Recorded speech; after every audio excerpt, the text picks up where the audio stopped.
Assalamualaikum warahmatullahi wabarakatuh. Pada pertemuan kali ini kita akan bahas tentang ketertarikan interpersonal. Dan untuk materi kali ini sangat berhubungan dengan kehidupan sehari-hari kita. Seperti misalnya kalau ketika kita bertemu dengan seseorang, biasanya itu akan berhubungan dengan bagaimana kita merespon kehadiran seseorang itu di sekitar kita. Jika kita memiliki reaksi ataupun perasaan yang positif terhadap seseorang, maka kita cenderung untuk menyukainya dan kemudian memungkinkan kita untuk menjalin pertemanan yang lebih jauh lagi. Dan selain itu, kita juga akan membahas tentang apa itu kedekatan, sehingga kemudian bisa mempengaruhi apakah kita akan menjalin pertemanan atau tidak, dan juga apa saja sih karakter fisik ataupun yang sesuatu hal yang bisa diamati sehingga bisa membuat kita mempertimbangkan suatu hubungan. Nah, kita mulai dengan apa yang disebut dengan ketertarikan. Ketertarikan interpersonal dimaksudkan kepada sikap seseorang mengenai orang lain dari skala sangat suka hingga skala sangat tidak suka. Dan biasanya ketertarikan interpersonal ini merujuk pada bagaimana kita membuat evaluasi yang positif setiap kita memiliki ataupun merasakan efek yang positif, dan apa saja hal yang membuat kita memberikan evaluasi yang negatif ketika kita bertemu dengan seseorang itu. Dan biasanya evaluasi positif dan juga evaluasi negatif ini dipengaruhi oleh emosi. Nah, selain ketertarikan interpersonal ini, kedekatan juga memiliki peranan yang penting. Kedekatan ini dimaksudkan pada jarak secara fisik ya. Jadi semakin dekat jarak fisik seseorang dengan orang lain, maka akan semakin besar kemungkinan bahwa dua orang ini akan mengalami kontak yang bisa terjadi secara berulang dan kemudian muncul repeated exposure atau yang disebut dengan kontak yang berulang dengan stimulus. Jadi kalau misalnya kita tinggal di lingkungan yang dekat dengan seseorang, misalnya kita memiliki pekerjaan yang sama, kita tinggal di lingkungan yang sama, ataupun kita memiliki hobi misalnya jogging di tempat yang sama, maka biasanya faktor-faktor eksternal seperti ini memungkinkan kita untuk mengadakan kontak, walaupun diawali dengan misalnya hanya melihat sekilas, lalu kemudian karena sering melihat, maka kecenderungan untuk menyapa itu jauh lebih besar. Kalau misalnya teman-teman ingat ketika pertama kali kuliah ataupun ketika pertama kali pergi ke suatu tempat, misalnya bekerja, bisa jadi kita tuh sering ketemu dengan seseorang, misalnya papasan di lorong ataupun sering ketemu di kantin misalnya. Pada awal pertemuan itu biasanya kita cuek-cuek saja ataupun mungkin kadang merasa tidak nyaman karena tidak pernah tahu dia itu siapa. Tapi karena kita semakin sering ketemu dengan orang yang sama, hal ini kemudian menimbulkan rasa saling kenal bahwa, "Oh, orang ini adalah orang yang tinggal di tempat yang sama dengan saya nih." Ataupun, "Oh, berarti orang ini bekerja di tempat yang sama dengan saya." Ataupun, "Oh, ternyata dia memiliki hobi yang sama ya dengan saya." Nah, hal seperti ini walaupun kita belum kenal secara pribadi, bisa menimbulkan rasa yang kenal, kita familiar, kita sudah merasa sering melihat wajah-wajah itu. Nah, karena kita sudah mulai merasa sering melihat, sudah familiar, maka kemungkinan kita untuk menyapa di kemudian hari ini lebih besar. Nah, kalau sudah mulai pada tahap menyapa, maka di kemudian hari sangat mungkin untuk melakukan obrolan singkat yang mungkin bisa berlanjut kepada pertemuan yang lebih intens. Karena pada dasarnya kita itu merasa nyaman dan senang jika kita bertemu dengan orang-orang yang sudah kita kenal, atau orang-orang yang sudah sering kita lihat itu bisa menimbulkan rasa yang positif. Nah, pertemuan yang terus berulang-ulang seperti ini adalah yang disebut dengan repeated exposure, yaitu paparan yang berulang terhadap suatu stimulus yang baru. Stimulus ini misalnya wajah orang itu, kita sering bertemu di gang, kita sering bertemu di lorong. Nah, kita merasa sering melihat, maka bisa menimbulkan evaluasi yang positif. Kalau evaluasi positif, biasanya kita memiliki ketertarikan yang positif juga. Dan biasanya repeated exposure ini dilakukan secara bertahap ya, tidak langsung satu hari langsung bisa merasa akrab, merasa positif, itu tidak. Tapi biasanya dimulai dengan satu, misalnya orangnya terlihatnya garang, tapi kemudian secara bertahap kita bisa menjadi merasa aman karena ternyata dia juga baik-baik saja. Nah, karena kita sudah lebih kenal, lebih familiar, maka evaluasi positif ini muncul.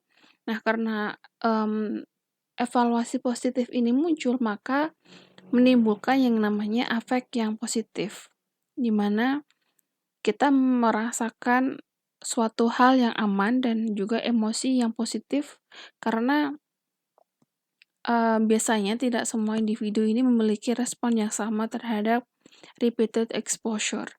Karena semakin tinggi repeated exposure ini, maka semakin tinggi pula keinginan orang ini untuk memiliki kebutuhan struktur atau dalam hal menjalin pertemanan, menjalin hubungan, sehingga struktur dalam hal si A sama si B sudah tidak menjadi orang asing lagi, maka terbentuklah suatu kelompok, seperti itu.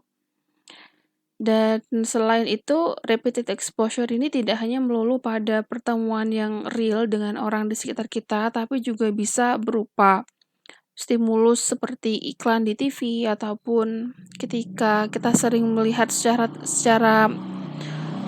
tidak langsung ya, ataupun secara tidak sadar, seperti iklan-iklan di TV, lalu kita mendengarkan kampanye-kampanye. Nah, kalau teman-teman ingat juga, maka ketika kita melihat iklan saus A, B, C yang sering muncul di TV, kita sudah merasa lebih sering melihat iklan itu di TV, maka kita ketika dihadapkan pada membeli suatu produk, maka kita akan cenderung untuk memilih produk yang sudah familiar, walaupun kita belum tahu seperti apa daripada produk yang benar-benar tidak pernah kita dengar. Nah, jadi repeated exposure ini tidak hanya berefek pada manusia saja, tapi juga bisa berefek kepada benda-benda yang lainnya juga, seperti saus tadi, lalu seperti juga tentang merek pakaian. Kalau merek pakaian ABC ini biasanya nyaman dan sebagainya, walaupun itu dinyatakan di dalam iklan saja.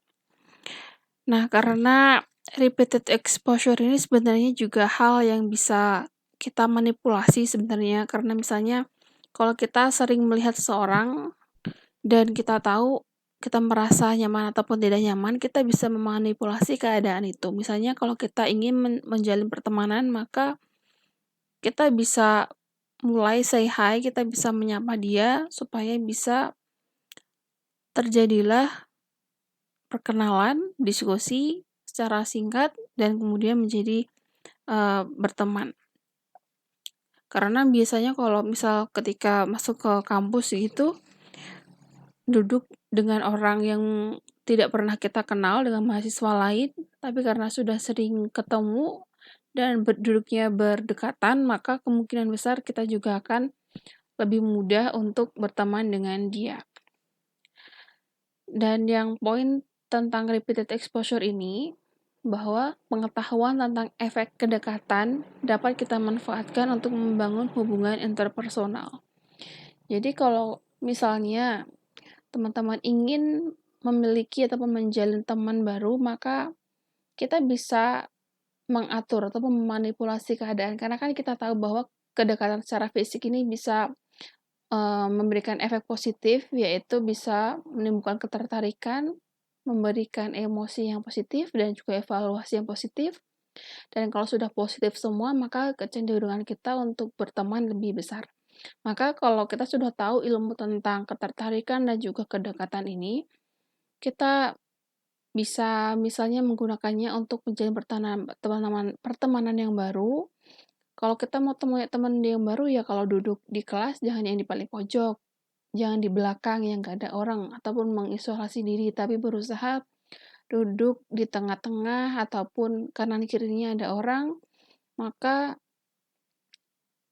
kita bisa, berusaha untuk menjalin perkenalan dengan, apa, "Kamu bawa buku enggak?" Ataupun, "Kamu punya pensil apa enggak?" Seperti itu. Jadi, dengan ilmu yang sudah kita pelajari ini, kita bisa menggunakannya dan mengaplikasikannya di dunia secara nyata, untuk membangun hubungan interpersonal dengan orang lain. Selain aspek yang sudah kita bahas sebelumnya, di sini kita akan membahas tentang emosi. Emosi positif dan negatif ini sebenarnya memberikan dampak terhadap bagaimana kita akhirnya mengambil keputusan, ataupun apakah kita tertarik dengan seseorang ataupun tidak, apakah kita suka ataupun malah benci. Nah, di sini keadaan emosional mempengaruhi ketertarikan interpersonal, dan hal ini biasanya disebut dengan afek, yaitu keadaan emosional seseorang tentang perasaan dan suasana hati pada saat itu. Nah, di sini afek ini memiliki 3 jenis di sini. Yang pertama adalah afek positif. Afek positif ini kalau misalnya kita memiliki perasaan yang sedang baik-baik saja, sedang berbahagia, maka kita cenderung ataupun memiliki kecenderungan untuk memberikan penilaian yang positif juga terhadap orang lain yang pada saat itu bertemu dengan kita. Sedangkan kalau yang kedua, afek negatif, ketika kita merasakan sedih, kita merasa marah, ataupun merasakan emosi-emosi yang negatif, maka hal ini cenderung membuat kita memberikan evaluasi yang negatif terhadap orang lain. Dan yang ketiga adalah afek asosiatif. Di sini, efek asosiatif ini adalah ketika orang lain ini hadir pada saat kita merasakan emosi yang positif ataupun yang negatif, padahal orang ini tidak berhubungan dengan apa yang menyebabkan kita merasakan hal seperti itu. Misalnya kalau kita sedang positif nih, lalu ada seseorang yang datang pada kita minta kenalan menjadi teman baru. Nah, karena kita merasa positif ketika kita merasa bahagia, maka orang ini juga kecipratan rasa bahagia itu. Kita cenderung lebih welcome ataupun mau berteman dengan orang baru ini.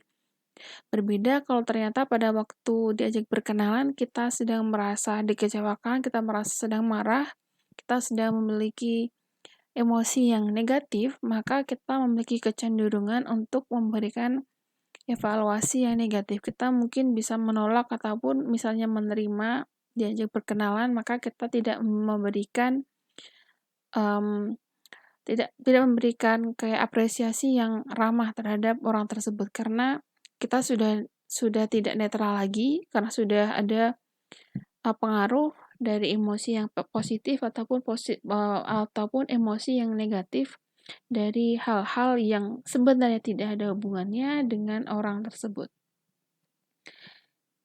Dan yang selanjutnya, karena afek ini berhubungan dengan perasaan dan juga suasana hati kita, maka terdapat efek ataupun dampak dari emosi dengan ketertarikan. Di sini terdapat 2 efek emosi ya. Yang pertama adalah efek langsung dan yang kedua adalah efek tidak langsung.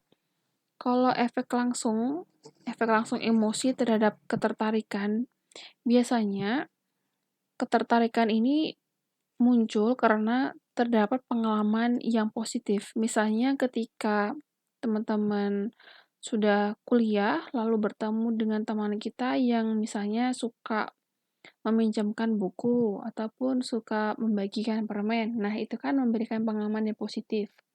Maka ketika kita mengalami pengalaman yang positif, maka kita cenderung lebih menyukai orang tersebut daripada orang yang sama-sama sekelas, tapi misalnya tidak pernah membantu kita, tidak pernah memberikan permen, tidak pernah meminjamkan penanya.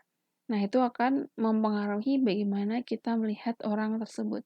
Dan apakah ada perbedaan gender dalam hal memberikan respon positif dan negatif ini? Tidak ada ya, karena baik laki-laki maupun perempuan, kita tuh cenderung lebih menyukai orang yang memberikan kebaikan ke dalam diri kita. Dan selain itu, untuk yang efek tidak langsung ya, kita masuk ke sini. Untuk yang efek tidak langsung ini, biasanya ketika kita ini kebetulan bertemu dengan orang, ini hampir sama dengan yang efek asosiatif ya. Jadi kalau efek yang tidak langsung ini, ketika kita bertemu dengan seseorang dan perasaan kita ini sedang baik-baik saja, maka kita cenderung untuk lebih welcome, lebih menyukai individu tersebut daripada ketika kita memiliki perasaan yang negatif. Kita cenderung tidak suka, kita cenderung merasa terganggu dengan kehadiran orang tersebut. Jadi, hal yang menyenangkan ataupun hal yang tidak menyenangkan, misalnya perasaan yang sedang sedih ataupun penerangan di ruangan yang redup, udara yang panas, berita radio yang terus-menerus memberitakan hal yang mengerikan, itu bisa mempengaruhi perasaan kita. Jadi, untuk efek tidak langsung ini ya, biasanya diasosiasikan dengan orang yang berbeda. Jadi kita bertemu dengan orang yang pertama ataupun suatu lingkungan, keadaan yang kemudian mempengaruhi emosi kita secara positif ataupun negatif, kemudian menimbulkan reaksi emosional, maka kemudian kita bertemu dengan orang lain masih ada sisa-sisa dari emosi tersebut. Contohnya yang paling mudah adalah biasanya kalau kita memiliki perasaan yang positif, kita suka dengan si A. Nah, ketika kita melihat si A ini ngobrol dengan si B, maka kita cenderung untuk bisa lebih menyukai si B karena kita melihat bahwa si A dan si B ini saling berinteraksi. Karena kita melihat bahwa si A ini orang yang baik, orang yang tekun, orang yang disiplin, maka kalau orang yang memiliki kualitas seperti itu, maka dia juga akan cenderung berteman dengan orang lain yang memiliki kualitas yang hampir sama. Maka kita memiliki penilaian yang baik dengan si B. Maka kita cenderung untuk menyukai si B karena adanya sifat-sifat ataupun efek positif yang dibawa oleh si A ketika kita melihat si B.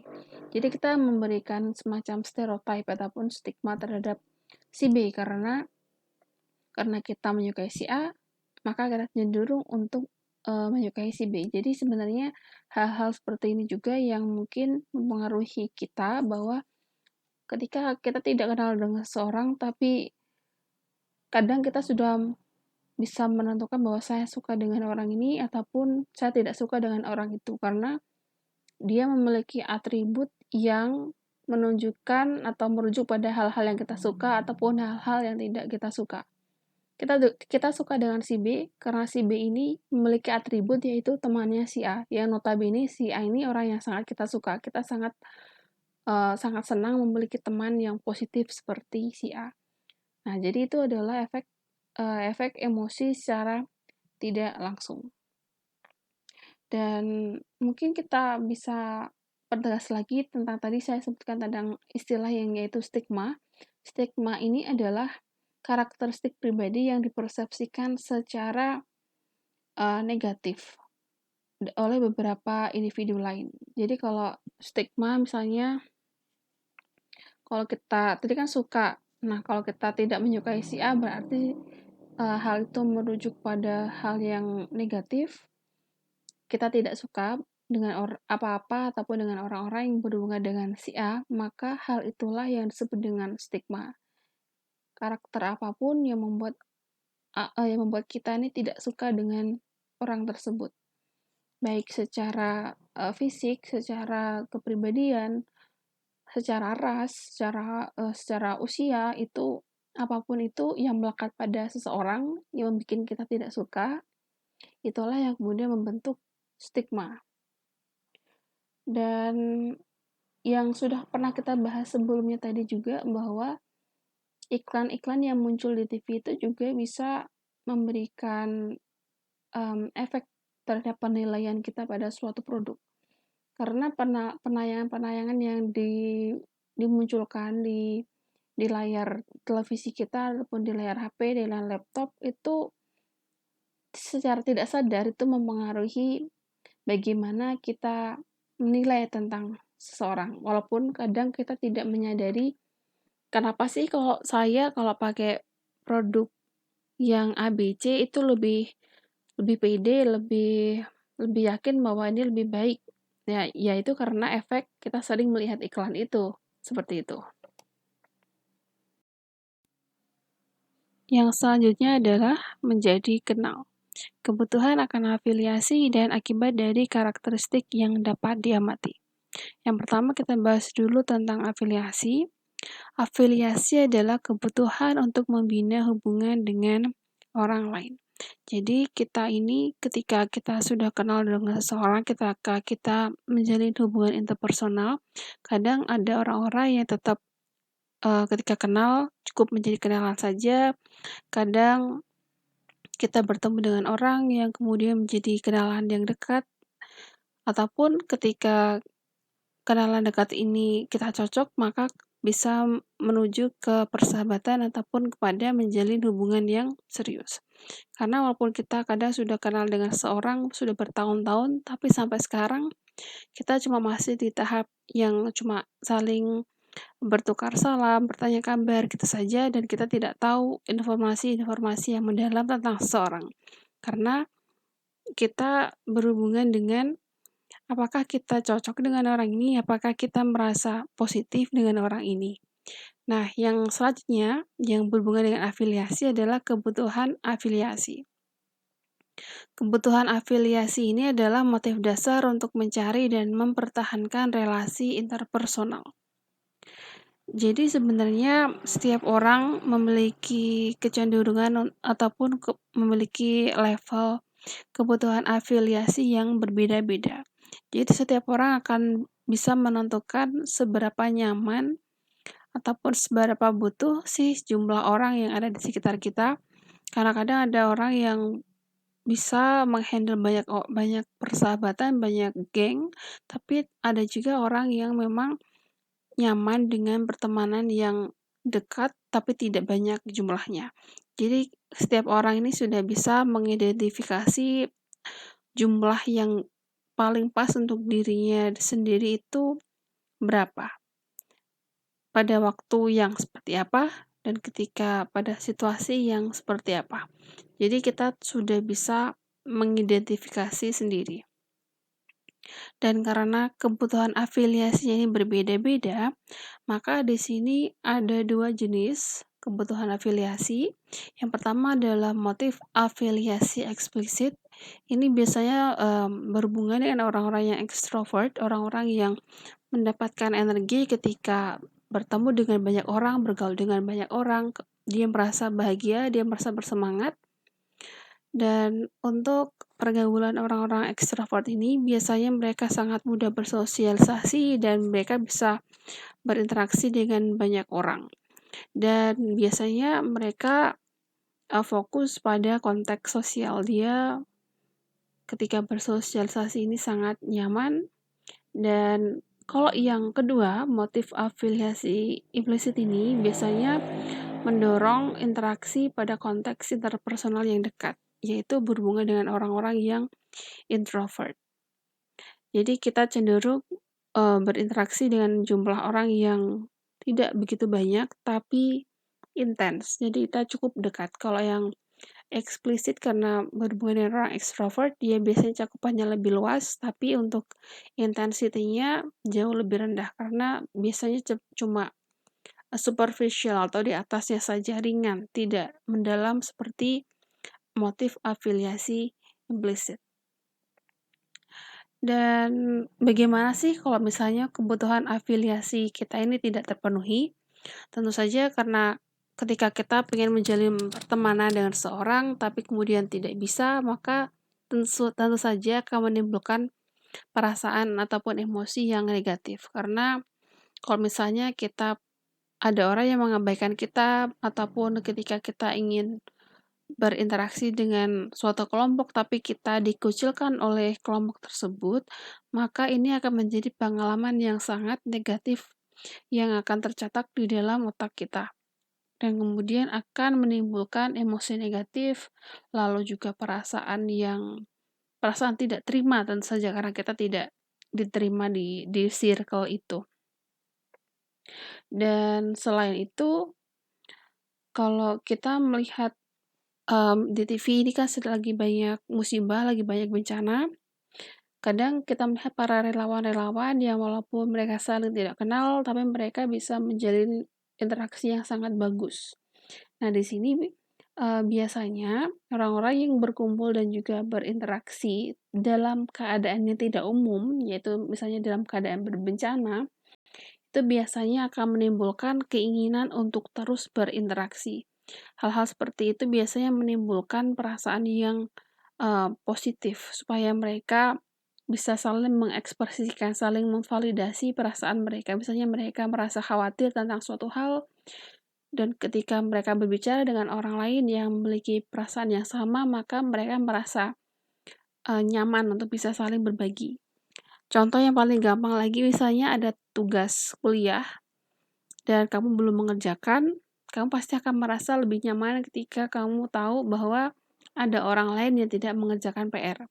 Maka kamu akan cenderung untuk berdiskusi dengan orang yang tidak mengerjakan PR ini, ataupun bahkan lebih merasa nyaman kalau duduknya berjejeran dengan orang yang tidak mengerjakan PR. Karena kalian sharing pengalaman ataupun keadaan yang sama. Jadi pada dasarnya rasa ketakutan, rasa cemas, rasa khawatir karena tidak mengerjakan PR ini, dan ketika kamu tahu ada orang lain yang merasakan hal yang sama, itu biasanya kita akan cenderung untuk berinteraksi dengan orang ini daripada orang yang memiliki keadaan yang berbeda dengan kita. Karena kita ini cenderung untuk membanding-bandingkan tentang apa yang kita pikirkan dan juga apa yang orang lain pikirkan juga. Dan walaupun ini contohnya negatif karena tidak mengerjakan PR, hal ini menunjukkan bahwa pada dasarnya manusia ini sangat termotivasi untuk berafiliasi. Bahwa pada sisi tertentu afiliasi ini menguntungkan. Misalnya dalam hal psikologis, kita sharing kecemasan yang sama, kita sharing keadaan yang sama, itu bisa menimbulkan perasaan yang ramah, perasaan yang senasib sepenanggungan. Kita menyukai orang-orang yang memiliki nasib ataupun keadaan yang sama dengan kita. Ketika kita menyukai ataupun tidak menyukai seseorang, ketika kita pertama kali bertemu dengan mereka, itu biasanya berhubungan dengan pengalaman ataupun atribut-atribut hal yang sepertinya menempel pada orang tersebut dan sudah kita pernah lihat pada orang lain. Jadi kalau kita melihat orang yang memiliki penampilan yang sangar, maka kita cenderung memberikan atribut ataupun stigma yang negatif terhadap orang tersebut karena pada masa yang lalu ketika kita bertemu dengan orang yang berpenampilan yang sama, orang ini memiliki karakter yang negatif. Nah, selain pengalaman dan juga karakter-karakter seperti itu, ada hal yang juga menentukan rasa suka ataupun tidak suka, yaitu karakteristik yang dapat diamati secara gamblangnya adalah daya tarik fisik. Jadi, derajat daya tarik fisik adalah aspek-aspek penampilan seseorang yang dianggap oleh orang sebagai menarik dan tidak menarik secara visual. Jadi pada dasarnya daya tarik fisik ini cukup memberikan dampak yang signifikan ketika berinteraksi dengan orang lain, karena biasanya orang-orang yang memiliki daya tarik fisik ataupun memiliki fisik yang menawan itu biasanya lebih mudah untuk mendapatkan reaksi positif dari orang-orang yang sekitarnya, daripada orang-orang yang memiliki daya tarik yang kurang menarik ataupun cenderung, tidak menarik gitu. Jadi tapi hal ini biasanya berhubungan dengan orang-orang yang, lebih terpengaruh dengan daya tarik fisik ya, karena tetap ada individu yang lebih tertarik dengan orang-orang yang memiliki kognisi ataupun secara, kognitif itu lebih lebih menarik, lebih tinggi ataupun lebih pintar. Jadi daya tarik fisik itu semua sifatnya itu cuma di luar saja, maka untuk orang-orang yang lebih menyukai, kecantikan kognitif, maka daya tarik fisik tidak begitu memberikan efek terhadap mereka. Tapi kan di sini yang kita bahas adalah karakteristik yang dapat diamati ya, yaitu adalah daya tarik secara fisikal. Dan daya tarik fisik ini pada, hubungan sosialisasi ternyata sangat penting, karena biasanya kita bisa memberikan penilaian awal ataupun memiliki kesan awal terhadap seseorang. Karena kalau mereka ini menunjukkan, vibe ataupun memiliki penampilan yang bersih, rapi, cantik, tampan, dan juga tidak awut-awutan, itu biasanya kita mengasosiasikannya bahwa mereka ini memiliki karakter yang positif. Jadi kita lebih cenderung terbuka untuk bisa mengenal orang tersebut daripada orang-orang yang memiliki kesan yang negatif. Dan, selain daya tarik fisik, hal ini ada yang berhubungan dengan fisik juga, yaitu kecemasan penampilan atau appearance anxiety, yaitu kepedulian yang berlebihan mengenai bagaimana seseorang dilihat. Jadi ini untuk orang-orang yang merasa secara fisik ini kurang, yakin dengan penampilannya, jadi dia merasa cemas. Dan, kecemasannya ini seperti, "Wah, teman-teman saya ini lebih keren nih daripada saya, jadi kayaknya orang-orang lebih suka temenan sama dia deh daripada dengan saya." Nah, hal seperti ini, cukup mengganggu untuk orang-orang yang kurang kurang percaya diri, karena aspek daya tariknya yang kurang. Oleh karena itu, sebaiknya kita bisa berusaha memanipulasi secara fisik, karena hal-hal yang berhubungan dengan, fisik itu jauh lebih mudah untuk di-handle. Bagaimana supaya bisa menghadapi kecemasan penampilan ini atau appearance anxiety, tentu saja dengan berusaha menunjukkan, performa diri kita yang jauh lebih optimal daripada ketika kita merasa negatif seperti itu. Dan kembali lagi dengan daya tarik fisik, jadi sudah sangat bisa disimpulkan bahwa daya tarik fisik ini bisa membangkitkan efek yang positif. Karena misalnya pernah terjadi viral ada pembunuh pembunuhnya ini cantik, walaupun ternyata dia ini cantik tapi tetap saja mendapatkan, simpati ataupun apresiasi dari netizen, karena walaupun dia ini memiliki, nilai-nilai yang buruk, sudah menjadi pembunuh, tapi karena dia memiliki nilai fisik yang cantik ataupun tampan, dia memiliki ataupun dia mendapatkan reaksi yang berbeda dari netizen-netizen. Kalau yang cantik ya berarti mendapatkan respon dari laki-laki, kalau yang pembunuhnya ini laki-laki, maka biasanya direspon oleh, netizen yang perempuan. Dan ini cukup nyata, sudah pernah terjadi terhadap, suatu oknum ya di luar negeri sana yang cewek ini membunuh kedua orang tuanya, kalau yang cowok itu ada yang menabrak ibu dan anak. Jadi kedua orang ini cukup menarik secara fisik, dan walaupun mereka pembunuh, mereka tetap mendapatkan ada apresiasi positif karena fisik mereka yang menarik. Jadi, kalau melihat dengan kasus ini, sebenarnya fisik yang menarik ini belum tentu, sesuai dengan karakter yang sesungguhnya, karena menilai seseorang dari fisik ini sangat dangkal ibaratnya.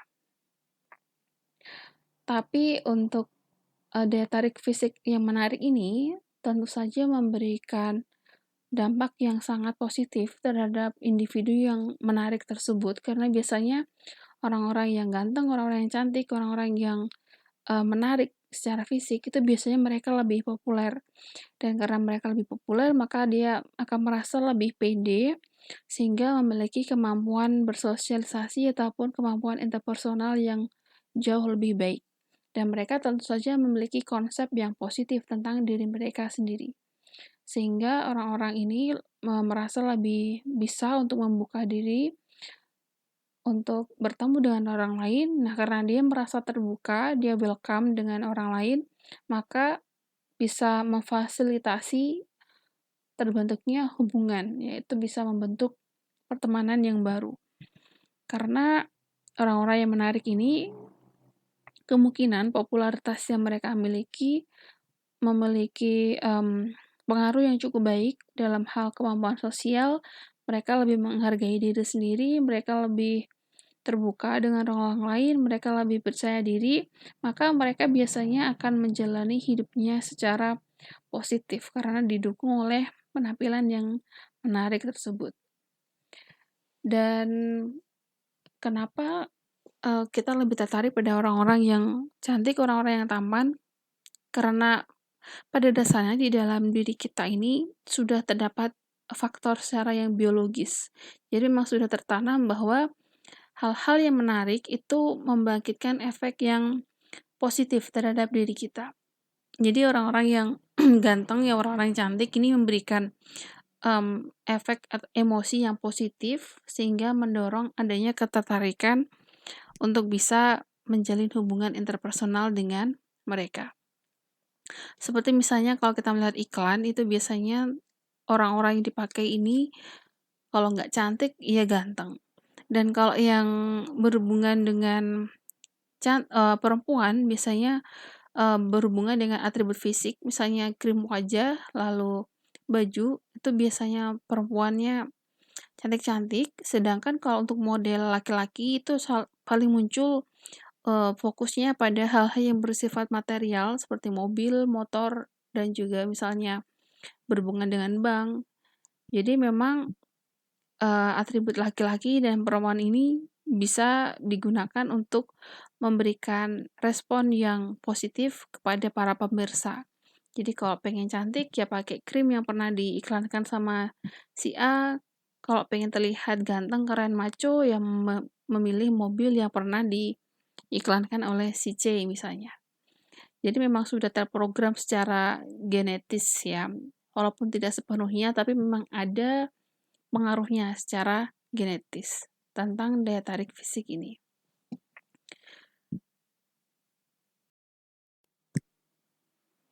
Lebih jauh lagi daripada cuma sekedar aspek secara fisik atau secara penampilan, wajah yang tampan, wajah yang cantik, itu adalah berhubungan dengan penampilan, yaitu bagaimana baju yang dipakai, bagaimana perawatan yang dia lakukan terhadap tubuhnya, seperti seberapa sih tingginya si A kalau sama saya, misalnya kalau cewek lebih suka sama cowok yang lebih tinggi, apakah dia secara fisik ini normal ataukah dia memiliki cacat fisik, lalu juga usia, apakah si cewek ini jauh lebih muda ataukah jauh lebih tua daripada si laki-laki misalnya, ataupun juga penggunaan kacamata sebagai aksesoris apakah cocok dengan dirinya atau tidak. Dan dari aspek fisik ini, hal yang sudah diteliti secara konsisten, bentuk fisik yang paling tidak disukai adalah yang memiliki kelebihan lemak, ya, ataupun kegemukan. Karena biasanya orang, terutama perempuan, mereka cukup memberikan perhatian yang cukup besar terhadap kelebihan lemak ataupun kelebihan berat badan. Jadi mereka lebih concern ataupun lebih fokus pada makanan-makanan yang mereka asup setiap hari. Dan selain itu, berhubungan dengan tingkah laku, biasanya tingkah laku yang ekspresif, yang ceria, itu biasanya memberikan respon yang lebih positif. Ataupun misalnya ketika diskusi, banyak si A, si B, si C ini sering berpartisipasi di diskusi, mereka sering memberikan pendapat, itu akan memberikan respon yang lebih positif daripada mereka yang cuma diam saja di kelas misalnya ya. Dan untuk karakter secara gender ataupun laki-laki dan perempuan, biasanya kalau cowok, orang-orang yang bersikap lebih dominan, mereka kompetitif, mereka disiplin, tuh mereka lebih disukai daripada laki-laki yang bersifat pesimis, lalu ikut-ikutan saja, mereka tidak kompetitif, tidak maskulin, itu lebih kurang disukai daripada orang-orang yang dominan. Dan selain itu, ada hal yang berhubungan dengan, nama, tapi mungkin untuk nama ini berhubungan dengan budaya juga. Misalnya kalau di Indonesia, nama yang berhubungan dengan Agung, ada Roro, ada Muhammad, itu memberikan efek ataupun respon yang lebih, positif daripada nama-nama seperti, Monica, lalu ada Niken misalnya ya. Karena nama-nama ini kalau secara, budaya tidak memiliki kaitan ataupun tidak memiliki, namanya value, nilai-nilai yang berhubungan dengan sisi kebudayaan kita. Bukan bermaksud untuk merendahkan nama-nama tertentu, tapi memang kadang kita ketika mendengar nama seseorang dan dibandingkan dengan nama yang lain, itu jauh lebih memberikan, kesan yang lebih positif daripada nama yang lainnya. Misalnya kalau dalam, nama orang luar ya misalnya, Alexander, lalu ada Richard, lalu ada, Elizabeth, itu biasanya berhubungan dengan orang-orang yang ningrat dibandingkan dengan nama-namanya seperti, Tom, John, lalu ada Tony misalnya. Itu akan memberikan, efek yang berbeda secara psikologis. Tapi ini, cukup mengejutkan sebenarnya, tapi ada terjadi secara budaya gitu ya. Sebelumnya kita sudah membahas tentang tahap-tahap awal dalam menentukan apakah kita menyukai seseorang ataukah kita akan terus berlanjut untuk membangun afiliasi dengan orang tersebut. Maka sekarang kita masuk ke tahap pertemanan, di mana ketika kita memiliki kesamaan dengan seseorang, maka kita cenderung untuk membuat ataupun menjalin hubungan dengan orang tersebut. Jadi, kesamaan sikap ini adalah sejauh mana dua individu memiliki sikap yang sama mengenai beberapa topik, misalnya berhubungan dengan kesamaan keyakinan, nilai-nilai, ataupun minat. Dan kebanyakan bahwa pasangan ataupun sahabat biasanya mereka memiliki derajat kesamaan yang kurang lebih sama ya, baik secara kebetulan ataupun memang terbangun seperti itu. Dan di sini derajat ataupun kesamaan yang dimiliki oleh dua individu ini biasanya menyebabkan ketertarikan. Kita cenderung lebih nyaman untuk berteman dengan seorang yang sama dengan kita. Kita cenderung menyukai orang-orang yang sama dengan kita.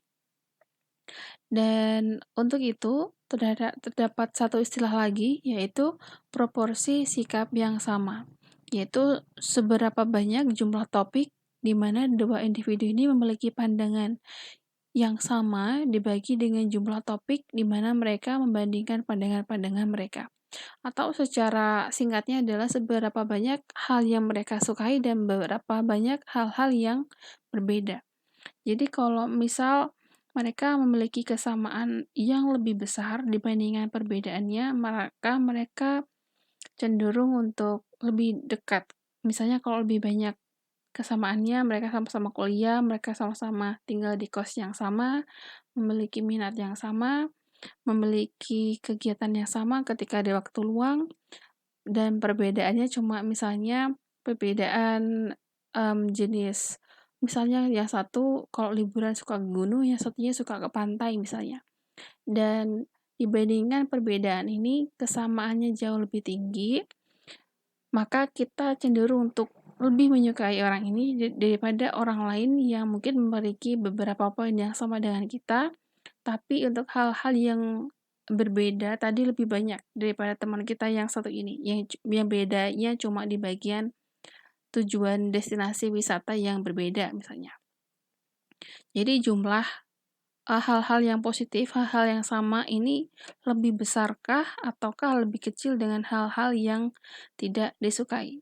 Jadi semakin tinggi proporsi sikap yang sama ataupun kesamaan sikap yang sama, maka semakin besar juga rasa suka kita terhadap individu tersebut. Dan ketika kita sudah menyadari bahwa si A dan si B ini cocok sebagai teman, tapi di sini terdapat dua kondisi yang termasuk pada teori keseimbangan. Jika kedua orang ini saling menyukai dalam hal saling cocok ya dalam berteman, tapi terdapat dua kondisi. Yang pertama adalah sama-sama menyukai suatu hal. Ketika dua orang ini saling menyukai sebagai teman, cocok, dan kedua orang ini sama-sama mengetahui bahwa mereka menyukai hal yang sama, maka ini disebut dengan keseimbangan. Tapi kalau kedua teman ini yang saling menyukai, saling cocok dalam pertemanan, dan mereka mengetahui bahwa ternyata mereka tidak sama pada hal yang spesifik, maka hal ini merujuk pada ketidakseimbangan. Nah, kalau terjadi ketidakseimbangan bisa terdapat dua kemungkinannya. Yang pertama adalah kita berusaha untuk mengembalikan keseimbangan dengan mengubah sikap ataupun tingkah laku dari satu orang ataupun keduanya supaya sama lagi, tidak ada perbedaan, ataupun ketika ada perbedaan ini, kedua orang ini kemudian merasa tidak senang, merasa tidak nyaman, maka bisa jadi mereka berpisah, tidak berteman secara dekat lagi seperti sebelumnya. Karena mungkin rasanya tidak nyaman atau tidak menyenangkan jika kita bertemu dengan orang yang berkontra dengan kita, berbeda dengan kita. Dan sudah naluri ya bahwa kita ini cenderung menyukai orang-orang yang sama dengan diri kita. Kita lebih cenderung suka dengan orang-orang yang memiliki atribut yang sama dengan kita. Karena orang-orang yang sama dengan kita ini biasanya memiliki kesan yang lebih positif ketika kita berinteraksi dengan dia dibandingkan orang-orang yang tidak memiliki kesamaan dengan kita. Maka kita cenderung untuk lebih tertarik dengan orang-orang yang memiliki karakteristik yang hampir sama dengan kita, karena kita akan lebih mudah untuk bisa saling komunikasi, lebih klop, komunikasinya lebih lancar, seperti itu. Seperti yang sudah kita bahas sebelumnya, bahwa rasa suka ataupun respon evaluasi yang positif satu sama lain ini bisa menimbulkan keinginan untuk bisa bergerak menuju pembentukan persahabatan, karena kita sudah menentukan bahwa kedua individu ini memiliki kesamaan, mereka memiliki sama-sama memberikan evaluasi yang positif, maka untuk menjalin jenjang pertemanan yang jauh lebih intens itu jauh lebih luas. Dan ketika kita berkomunikasi tentunya kita harus bisa dengan baik dan bijak untuk mengkomunikasikan rasa suka dan juga evaluasi yang positif terhadap orang yang ada di sekitar kita ataupun sahabat-sahabat kita. Karena sebagian orang merasa senang ketika mereka mendapatkan respon ataupun evaluasi yang positif tentang diri mereka, tapi mereka tidak begitu welcome ataupun tidak begitu terbuka, tidak begitu merasa senang dan nyaman ketika mereka mendapatkan evaluasi yang negatif tentang diri mereka, meskipun penyampaian evaluasi ini disampaikan secara baik-baik, secara lembut, dan juga bermaksud baik.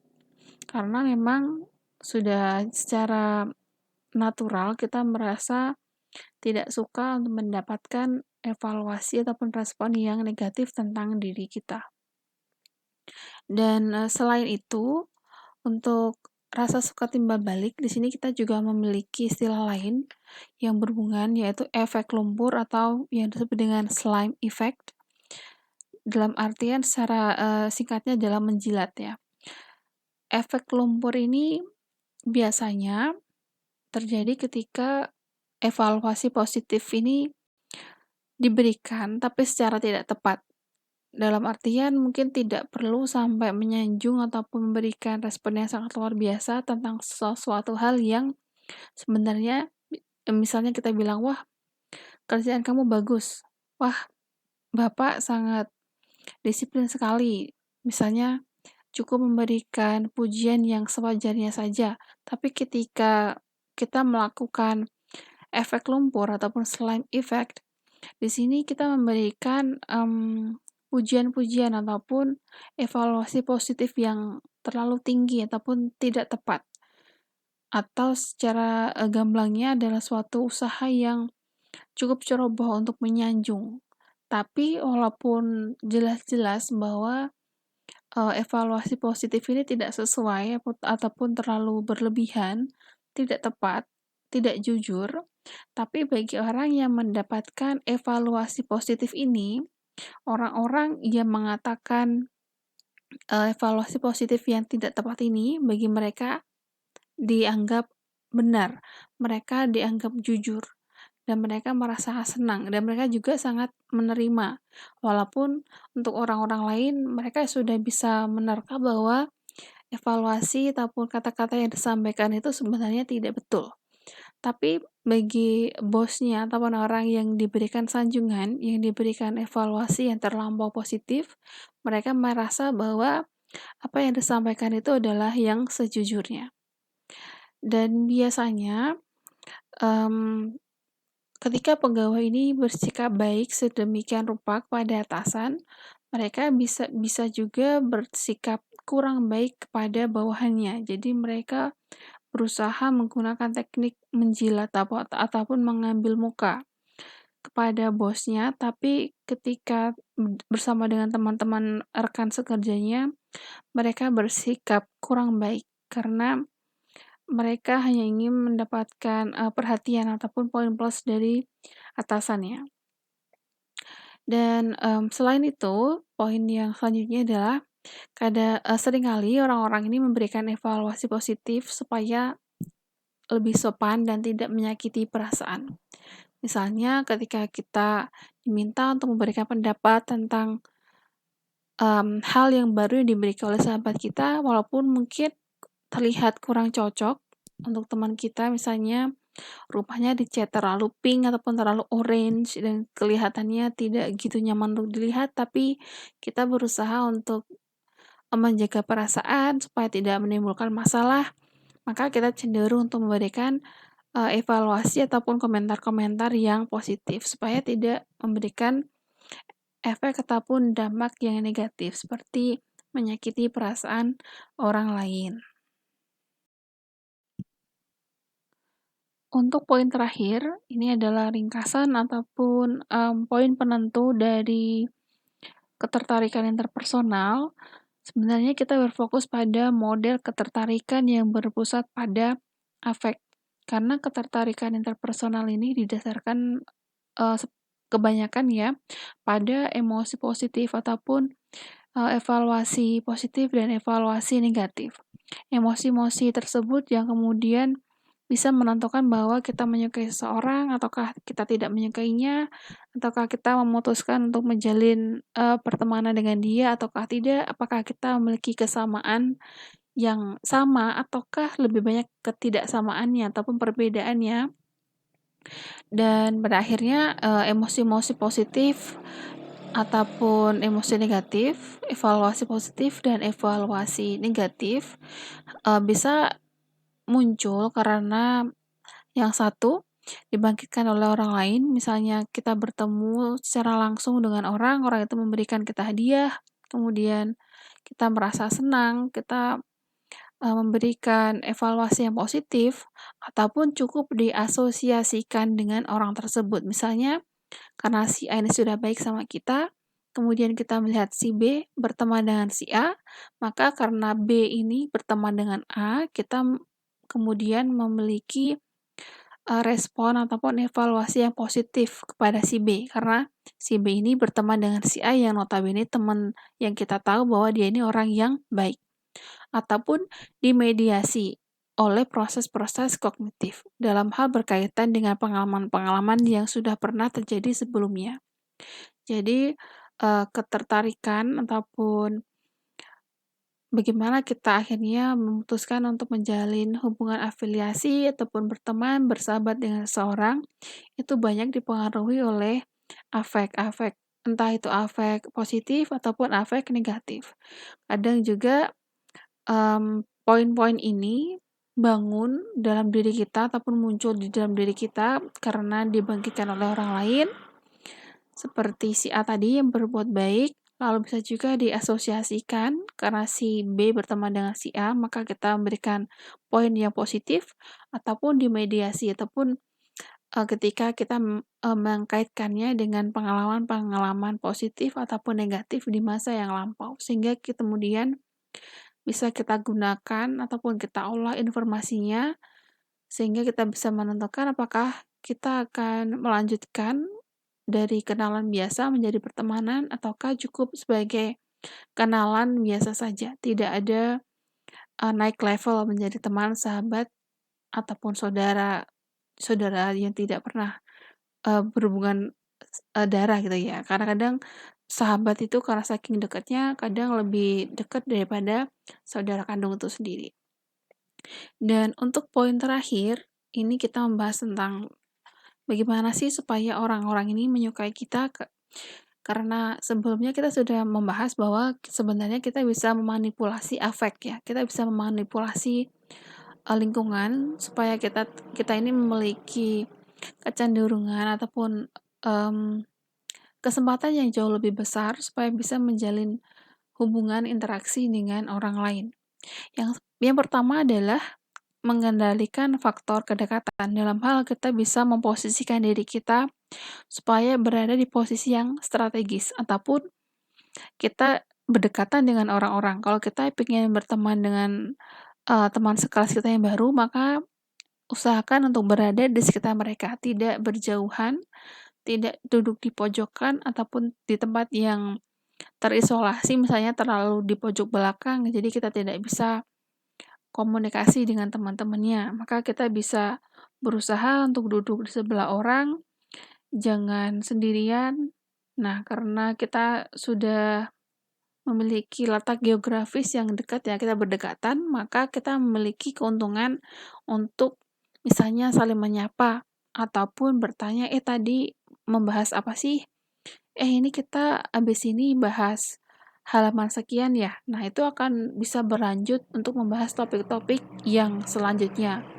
Misalnya membahas tentang, pelajaran ini kemarin tugasnya bagaimana, ataukah kalian juga bisa kemudian berproses menjadi teman diskusi.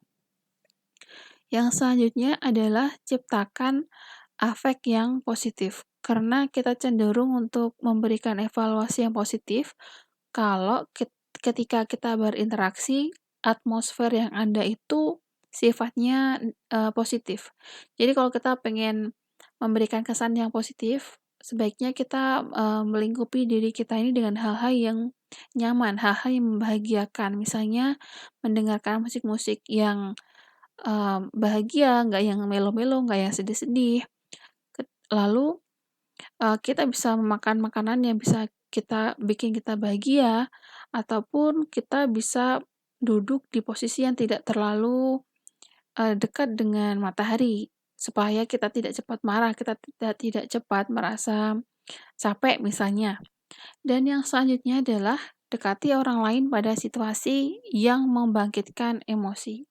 Misalnya, kita saling tolong-menolong ketika ada musibah, ataupun ketika, misalnya tiba-tiba ada ulangan dan dosennya tidak memberitahukan bahwa ada ujian di hari ini. Nah, kita, terbawa emosi, maka kemudian kita saling sharing dengan teman, kanan kiri kita, karena tadi yang sudah kita bahas bahwa ketika kita muncul masalah ataupun kita merasa cemas, kita cenderung merasa nyaman ketika kita, dikelilingi oleh orang-orang yang memiliki nasib yang sama. Jadi, hal yang sama ini kemudian bisa, memberikan kita kesempatan untuk memulai pembicaraan, kita saling sharing betapa kita kagetnya dengan ujian yang mendadak itu. Jadi, itu bisa menjadi awal mula untuk bisa melakukan, komunikasi yang jauh lebih panjang lagi dengan teman kita. Yang selanjutnya adalah maksimalkan penampilan dan lihatlah lebih dari sekedar penampilan orang lain. Karena dengan memiliki penampilan yang menarik, bersih, dan kesannya positif, itu akan membuat orang jauh lebih terbuka untuk bisa memulai berinteraksi dengan kita daripada ketika kita memiliki penampilan yang awut-awutan, tidak bersih, misalnya baunya kurang menyenangkan, itu bisa membuat orang memberikan evaluasi yang negatif. Mereka cenderung sungkan ataupun tidak mau untuk mendekati kita karena secara fisik, secara penampilan kita memberikan kesan yang tidak bagus. Dan selain memberikan kesan yang positif pada diri kita juga sebaiknya tidak menilai penampilan tidak menilai orang lain dari penampilan luar mereka. Karena kalau kita cenderung menjudge orang dengan penampilan, maka itu sudah menjauhkan kita ataupun menutup kemungkinan supaya kita bisa mengenal lebih jauh orang tersebut. Karena pada dasarnya, penampilan itu memang mengesankan di awal saja, tapi untuk seterusnya apakah kita akan bisa terus cocok berteman dengan orang itu, tidak melulu apa namanya, ditentukan oleh penampilan yang menarik saja, tapi juga kepribadian yang menyenangkan, pengetahuan yang luas, itu juga yang mempengaruhi apakah kita akan terus berafiliasi ataupun terus berhubungan dengan dia atau tidak. Dan yang, selanjutnya adalah tekankan kesamaan, abaikan perbedaan. Jadi kita cenderung lebih suka untuk berinteraksi dengan orang yang sama dengan kita daripada orang yang memiliki terlalu banyak perbedaan. Jadi, tidak berarti kita ketika ngomong sama orang dan orang itu memiliki pendapat yang berbeda dengan kita, lalu kita memaksakan diri supaya sama dengan dia, itu tidak perlu. Tapi usahakan untuk, membuat percakapan yang tidak merujuk pada perbedaan. Misalnya membahas ideologi, itu kan sangat, subjektif. Kamu mungkin lebih ke realistis, tapi temanmu lebih ke idealis. Itu kalau dipertemukan atau didiskusikan itu akan merujuk pada perbedaan. Nah, makanya hindari. Jadi lebih baik membicarakan sesuatu hal yang sekiranya itu akan, tidak dogmatis, tidak apa namanya, tidak terlalu subjektif, jadi lebih bersikap netral. Misalnya membicarakan tentang grup musik, membicarakan tentang film, itu jauh lebih netral. Dan mungkin kalau kesamaan genre musik, genre film, itu kan jauh lebih mudah untuk di-handle daripada membicarakan sesuatu yang lebih berat. Dan kita tahu bahwa pada akhirnya tidak ada kesamaan dengan prinsip hidup yang berbeda. Yang selanjutnya, yang terakhir adalah bersikap dan berekspresi secara positif. Jadi, kita sebisa mungkin untuk bisa menjadi pribadi yang ramah, tidak menjadi orang yang menyebalkan, dan kalau kita bersikap ramah pun, ramah yang positif ya, tidak ramah yang menyebalkan. Karena kadang ada orang yang terlalu talkative, terlalu cerewet, itu ramah, tapi kadang untuk orang-orang yang tidak tidak begitu nyaman dengan terlalu banyak pembicaraan, itu bisa membuat orang ilfeel. Karena ramah itu juga ada porsinya, kita cukup secara natural saja bagaimana bisa menjalin komunikasi yang baik, kalau memberikan pujian ya sewajarnya, tidak terlalu berlebihan, karena nanti akan merujuk pada slime effect tadi atau efek lumpur. Ketika kita secara sembrono memberikan pujian, tapi yang terkesannya ataupun secara lahiriah teman-teman kita bisa melihat bahwa kita ini berlebihan dalam hal menyanjung. Jadi, kita menyanjung, memberikan pujian ya secara normal saja. Jadi kita bersikap lebih positif, kalaupun ketika kita ada hal yang harus disampaikan secara negatif, misalnya kita memberikan kritik, ya usahakan tidak menimbulkan reaksi yang negatif. Kita memperhatikan apakah kata-kata yang akan kita gunakan ini akan menimbulkan sakit hati ataukah tidak. Nah, itu saja materi tentang ketertarikan interpersonal. Setelah ini kita lanjutkan pada sesi diskusi di grup WhatsApp. Terima kasih. Wassalamualaikum warahmatullahi wabarakatuh.